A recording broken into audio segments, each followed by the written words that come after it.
I just picked up the XK Max LED Underglow kit from XK-Glow, so if you just got the kit or you're on the fence about it and want to see what it's like to install, this video is for you. My kit came with 8 24-inch tubes, all the wiring to hook it all up, some mounting hardware, and zip ties to help with wire management. Now each end of these tubes has a male and a female connector, so I highly recommend laying everything out and just mocking it up to make sure all of the tubes are in the right orientation and you don't have to redo anything. XK-Glow actually recommends testing all the lights before you install them just in case there's something wrong with it. So I hooked it up to my battery terminals and everything seemed to be working fine. My car is a little bare bones, so I spent a lot of time figuring out how I'm going to mount everything. But once I had the general idea, I mocked everything up with Scotch tape and got a drill so I could make a pilot hole for the screws. Then I just drilled out all the holes that I needed to mount everything up, used some zip ties where appropriate, and then started to hook everything up. Luckily, I ran everything right the first time, so once I tucked all the wires to make sure that they're not going to catch on anything,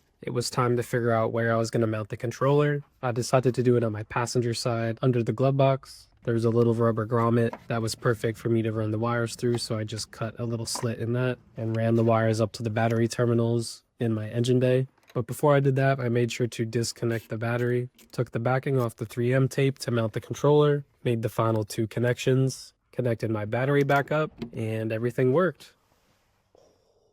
I would say this took me about 3 to 4 hours. It would be even quicker if you had a friend with you. And yeah, it was pretty straightforward. I love how bright it is. I'm about to use this all the time at shows and on track. So if you're someone that's still on the fence about getting the kit, I highly recommend it.